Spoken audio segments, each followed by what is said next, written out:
All right. As far as the injuries go, Nazi didn't practice today.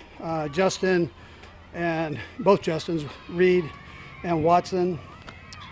Had a couple guys get nicked in Gathings with a hamstring. Tony, ankle. Chu had an ankle. McCade, ankle. And Bolton got his elbow banged up. All in all, though, good practice, a lot of good work. Guys are moving around, good challenging, both sides of the ball against each other. Got a lot of 1 versus 1, 2 versus 2 work in today, so it was positive practice. Anyways, time's yours. Couldn't hear you when you were talking about Nick Bolton's injury. Yeah, he tweaked his elbow. Yeah, just got it caught him, in between 2 guys. You guys look like you did the long drive out there today, and I know a lot of guys have talked about that and how important it is.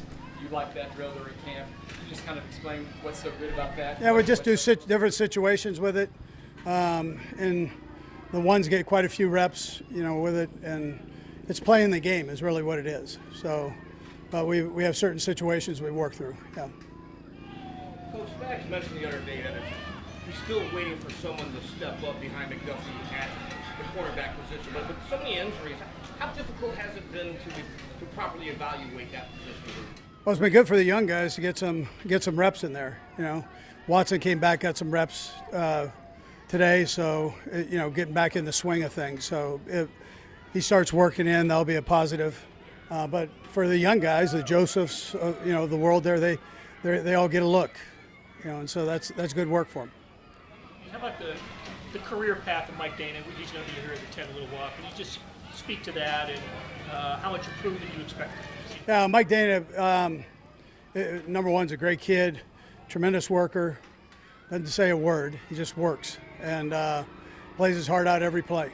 So if you want to call him a worker bee, he's a worker bee, man. He comes to work every day and busts his tail. What adjustments, Coach, were made to maximize your time at the Heat?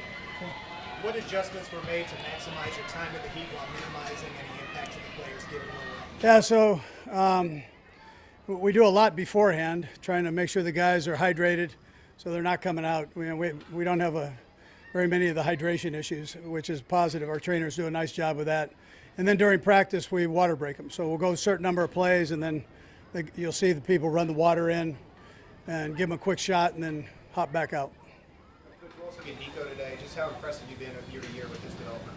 Yeah, he's getting better every rep he gets, so that's a positive thing for us, yeah. I was curious, you have a couple of members of your offensive staff, position coaches who are going into their 2nd year with the team. I'm just curious your opinion on their growth and just how they've done over looks. Yeah, it's always smoother that 2nd year once you've gone through it the first time, so they hit the ground running and are doing a nice job with it, yeah.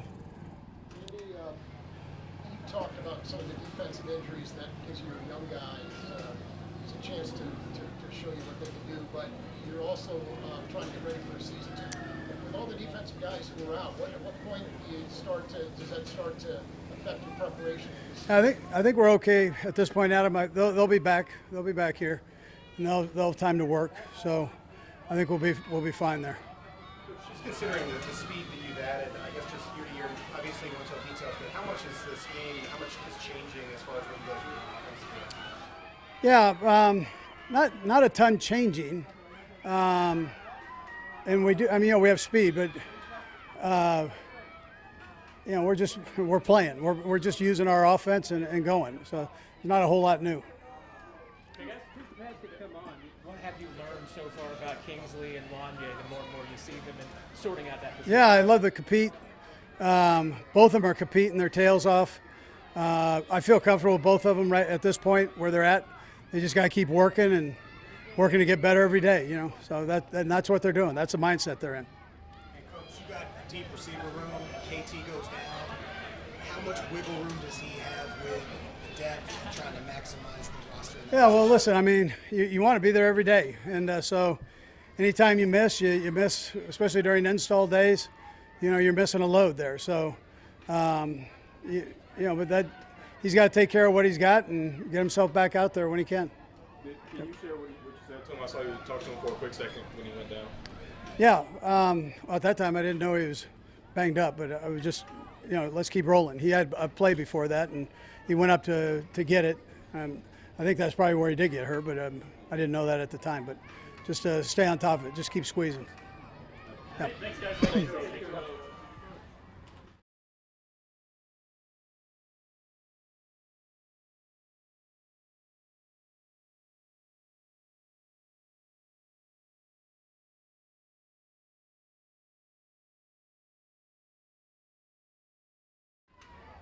Mike, what's it like to have the whole defensive line room back after last season? It's awesome, man. To have them group of guys, they're a unique group. Everybody works their tail off. Everybody can play multiple roles, and everybody's versatile. And going back to that group, and doing what we got to do, man. We got a goal, we got a mission, and we come in with the same intent and more.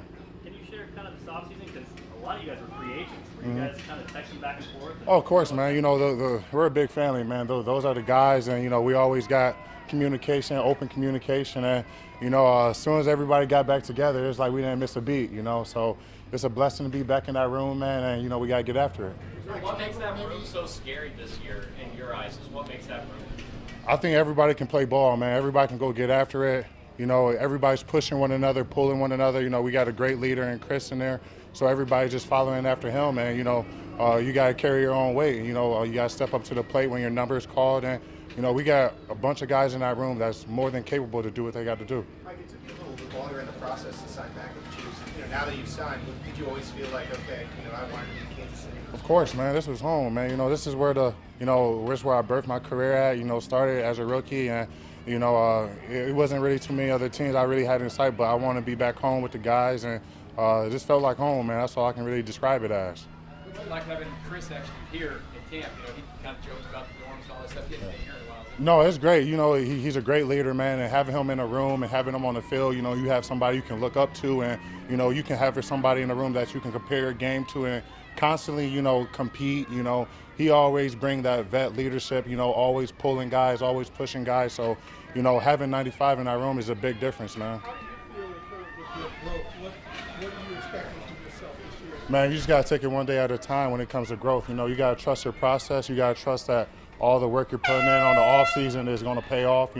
Whether it's you're working on run, you're working on pass. I got a little bit of everything, man. So, I'm expecting a career year, holding myself to a high standard, and I just want to raise the bar each year, man. Mike, even where you are in your career, how much are you trying to maybe teach Kingsley and Wanye, in those one-on-one drills? Of course, man. You can see from them, and obviously, how much is there of sharing notes and just sharing? Of course, yeah. When we get in that locker room, we always talking about what we could have done better or what they could have done better, and we're always working together to help each other. That goes along with pushing and pulling each other. If you want to be a great leader, and you got to help guys. You got to be a vet. You got to be able to pull the younger guys, give them tips, to help them improve. So I think both of them are doing a hell of a job this camp. We're all working, and we got to keep on getting better and stacking days. Last year, we're going to go Adam, Pete, and Matt. Mike, there's a lot of defensive injuries right now, as you know. At what point does that become a problem as you guys try to get ready for a season, not having the guys you might be playing? Well, you got to be ready when your number's called, and the guys that's hurt, they're working their tails off to get back. They can't control injuries for the most part, but the guys that's stepping up and taking reps, they're being held accountable, and next man up. You got to be ready when your number's called, because when you get on that field, you got to play 100 miles per hour. Mike, Leo is playing a lot of different roles, including being up front with you guys. He specifically mentioned you and your work ethic. What have you learned from him, kind of in the dynamic together? Leo, man, that's the beast. He works his tail off, and like I said, you can put him in multiple positions, whether it's DN, off the ball linebacker. He's always coming downhill, so his work ethic is off the charts, and having somebody behind you or aside from you, having somebody like that, it feels good. He's a great player, and he's gonna have a big year. What makes you say that? What was that? What makes you say that Leo's gonna have a big year? Because his work ethic, man. He puts it all on tape. He puts it on the field. He works his tail off. There's not a day where you're not like, damn, Leo's not coming. He's coming every single day. Whether it's team run, long drive drill, he's bringing energy, So he always holds himself to a high standard. You know, he got a great coach, and, you know, he's going to put it on tape. Spags has talked about guarding against the letdown after the success you guys had last year, and obviously you've got a lot of guys with 2-3 Super Bowl rings. What's the key to staying hungry and still have that drive? Man, you just got to compete. You know, we're trying to do something that's never been done in history, you know, in the NFL. So, you know, we got to stay hungry. We got to stay on top of each other. You know, we can't take anything for granted. You know, everybody's going to give us their best shot every single week, and, you know, we got to rise up and, you know, rise up to the occasion and do what we got to do. We know what our end of the season goal is, and that's to hoist another Lombardi. So, you know, we got to take it one day at a time, one opponent at a time, and just, you know, stick to our roots, which is working hard and getting after it. Sounds like you guys are the group. It seems like a lot of the guys are embracing that, going for a third ring, knowing how important it is, and making that a part of the goal.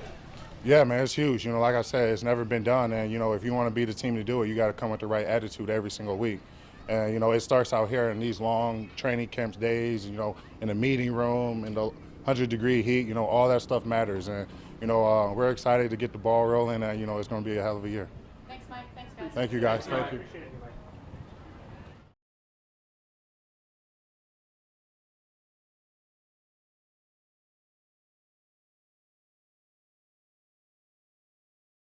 You got a lot of reps with Pat over the summer when you guys were injured. Just what did you learn about Pat over that time? Yeah, I mean, really it was just about getting the reps, right? And obviously there's a reason why Pat is Pat. And, you know, he's had the success that he's had. You know, it's evident every single day. And like you said, it started, you know, right after the season when, you know, we were before OTA. So, you know, to be able to learn and to be able to start to compete with him and understand him and how he looks at the game and views the game and approaches it, you know, it's really just been a blessing for me. And I'm grateful to, you know, be in the position to learn from somebody like him and of his status and, you know, just trying to implement the positive aspects of his game into my own. Dave has kind of favored you as one of the lead kick returners. What have you learned about the new kickoff? How comfortable do you feel in that position? Yeah, no, I feel extremely comfortable. It's very different. It tends to happen a bit quicker, which I believe tends to my game a little bit more. Just, you know, you got to change direction in a quicker amount of time and a shorter amount of space. So it's going to be fun to see how it evolves. It's something that's going to be constantly changing, I think, as the season goes on. And, you know, to be in the position that I'm in now, to be learning and, you know, just seeing the different ways that coach is thinking, I'm excited to see what it can evolve into. Nico, I know that you signed here as a UDFA. Can you talk about what led you to sign here? Did you have other teams like garnering your interest? I did. You know, it was just a conversation that I had with my agent, and him and I both felt that this was the best spot for me to be at. And, you know, by no means has it been easy, and it's still not easy, but, you know, I'm just trying to punch every single day and put my best foot forward and be the best version of myself to make sure that I can find a role somewhere on this team. Can you say how many teams you had at the point? Oh, man, I couldn't tell you right now, but it was a lot. You know how it is on draft day, so. Why did you feel like this was the best place for you? I felt like there was an opportunity at returner, and I mean, shoot, it's the Chiefs, man. You got an opportunity to play with the Super Bowl champions. It's hard to say no to that. And, you know, for me, I felt like if I'm able to compete here, you know, I can compete anywhere. And so I'm just trying to take everything in day by day and learn. And like I said, most of all, I'm just grateful to be here. What's the mentality that you're taking to get through camp, especially with the seed guys going down this deep in the camp? Yeah, just staying resilient. And that's really been, you know, kind of the moral of my entire journey is just staying resilient and continuing to punch. You know, I've always been an underdog at every single level of football that I've played at. So, you know, being in this position is nothing new to me. So just making sure that I'm still fighting and like I said, being the best version of myself every single day. Well, in camp last year, Nico, before the injury, of course, you had obviously a great preseason game too. You get a year to sort of learn the offense, learn how you can get better. Right. What do you believe you've applied from that time off that you're showing now in this part of it? Well, I think the obvious one is just familiarity with the offense. You know, I'm sure you guys have heard it numerous of times how extensive and intricate the details and little nuances of the offense are. So being able to continue learning that and then extending that even further, understanding how Pat likes the details and the nuances in the offense. And so I think being able to sit back for a year and kind of see how that's evolved is a big one for me that I'm trying to apply now. And then I think just things that I learned throughout the season was, the ebbs and flows of the season. It's constantly changing. And, again, it's resilience. You got to be able to stay resilient, and that's one of the big things that I learned. Is there an example of whether it's with Pat or the offense where you can tell within yourself that this is better than what it was a year ago? Yeah, I think just reads like knowing, if I'm going to sit in this zone or, how I'm wrapping around the defenders and different zone looks and feeling space. A lot of the offense is feeling space and being able to find, big open fields of grass to be able to run to and feel and sit in, and those have been the biggest things that I think makes the biggest difference. Like, you're not just running the straight lines on the playbook, right? We'll go right down the line. Sam, Herbie, Matt, PJ. Nico, what was your Super Bowl experience watching live? Like, where were you? Who were you watching with? What was that experience like? Yeah, I was there on the sideline. Man, I mean, I think that's every kid's dream to be able to be at the Super Bowl and see that. But if I'm going to be completely honest, it was a bit of a mix of emotions for me. I'm a competitor at heart, and so to not be able to be out there on the field and kind of just being on the sideline supporting, obviously I'm grateful to be in that position, but I want to play. So. Has that stuck with you? Absolutely. Nico, just touching on your cultural aspect here, there are a lot of Polynesians in the National Football League, but when I think of Pinoys, I can only probably think of Doug Baldwin, former Seahawks receiver. What does it mean to you, and how much pride do you take in being a Pinoy in the National Football League? You see it right here, man.